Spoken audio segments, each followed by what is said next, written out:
જય શ્રી કૃષ્ણ મિત્રો, કેમ છો તમે બધા? તો ચલો બધા જ ઇન્ગ્રીડિયન્ટ્સના પરફેક્ટ માપ સાથે આજે બનાવી લઈએ સાબુદાણાના વડા, જે તળતી વખતે તેલમાં જરા પણ છૂટા નહીં પડે અને તેમાં તેલ પણ નહીં ભરાય.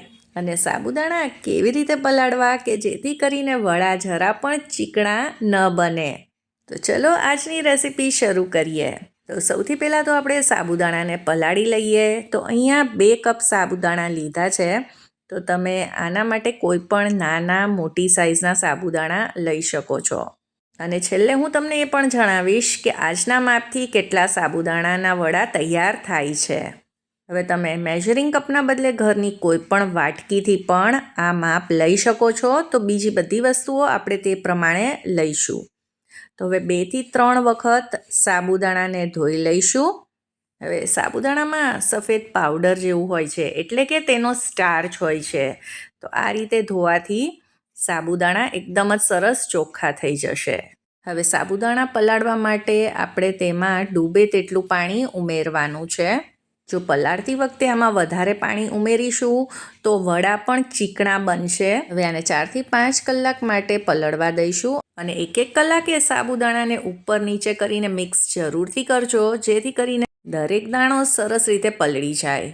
2 કપ સાબુદાણા સામે આપણે 6 નંગ બટેટા લેવાના છે અને તેને બાફી લેવાના છે.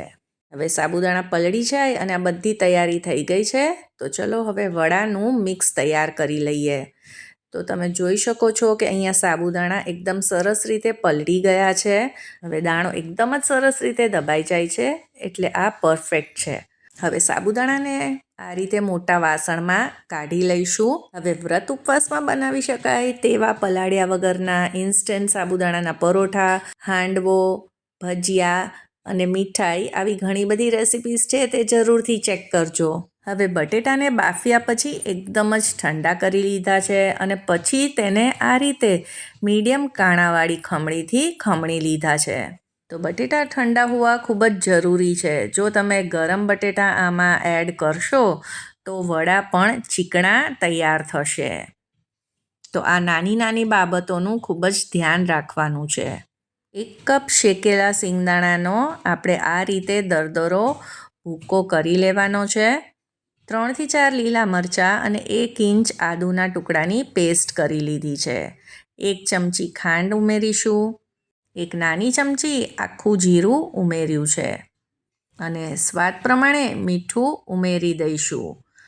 તો આજના વડામાં હું હળદર કે બીજી વસ્તુ નથી ઉમેરી રહી અને આમાં અડધા લીંબુનો રસ ઉમેર્યો છે. તમારે જો વધારે ખટાશ જોઈતી હોય તો વધારે પણ ઉમેરી શકો છો.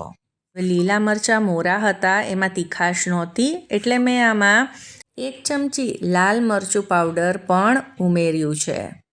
હવે જો તમે વ્રતમાં લાલ મરચું પાવડર ન ખાતા હો તો સ્કીપ કરી શકો છો. હવે આ બધી જ વસ્તુને હળવા હાથે આપણે મિક્સ કરવાની છે. એ વાતનું ધ્યાન રાખવાનું છે કે સાબુદાણાનો દાણો તૂટે નહીં, કેમ કે આ રીતે આખો દાણો રહેશે તો તે દેખાવમાં પણ સરસ લાગશે. બધી વસ્તુ મિક્સ થઈ ગઈ છે, તો આમાંથી વડા તૈયાર કરી લઈએ. તો હાથોને આપણે ભીના કરી લઈશું, એટલે વડા બનાવતી વખતે તે હાથોમાં ચોટે નહીં. અને આ રીતે તમારે જે સાઇઝના વડા તૈયાર કરવા હોય, નાના મોટા, તેટલું મિક્સર હાથમાં લઈ લઈશું અને પછી તેમાંથી આ રીતે વડા તૈયાર કરી લઈશું. તો કિનારીઓને પણ આ રીતે આપણે બરાબર શેપ આપીશું, એટલે તળાતી વખતે કિનારીથી વડા ફાટે નહીં અને તેલ પણ ન પીવે. આજના માપમાંથી લગભગ 38 થી 40 જેટલા વડા તૈયાર થાય છે. તો આ રીતે વડા ન તો બહુ પાતળા કે ન બહુ જાડા, એ રીતે મીડિયમ સાઇઝના આપણે રાખવાના છે. તો બધા જ વડા તૈયાર થઈ ગયા છે. તો હવે આને તળી લઈએ. તો વડા તળાતી વખતે જરા પણ તૂટે કે ફાટે નહીં, તેના માટે તેલ એકદમ જ સરસ ગરમ હોવું જોઈએ. જેવા તમે વડા ઉમેરો છો તો આ રીતે તેમાં બબલ્સ આવવા જોઈએ. અને આટલું જો તેલ બરાબર ગરમ હશે તો વડા તેલ પણ નહીં પીવે. અને હવે તમે ફ્લેમને મીડિયમ ટુ લો કરી શકો છો, પણ પાછું 1-8 મિનિટ પછી ફ્લેમને થોડીક હાઈ કરી દેવાની. તો સાબુદાણાના વડાને આ રીતે મીડિયમ ટુ હાઈ ફ્લેમ ઉપર જ તળવાના હોય છે. જો લો ફ્લેમ રાખીશું ને તો તે વધારે પડતું તેલ પીશે. તો આજની આ બધી જ નાની નાની ટિપ્સ અને બાબતોનું ધ્યાન રાખશો તો વડા એકદમ જ પરફેક્ટ અને સરસ તૈયાર થશે. તો આ વડા તો તમે ઉપવાસ વગર પણ બનાવશો ને તો બધાને મજા જ પડી જશે. આશા કરું છું આજની આ રેસીપી તમને પસંદ આવી હશે, અને જો પસંદ આવી હોય તો મારા વિડીયોને લાઈક કરી દેજો, તમારા ફ્રેન્ડ્સ અને ફેમિલીમાં શેર કરજો, અને મારી ચેનલ ચાર્મીસ ગુજરાતી રસોઈને સબસ્ક્રાઈબ કરી દેજો. ફરી મળીએ નવી રેસીપી સાથે. સૌને જય શ્રી કૃષ્ણ.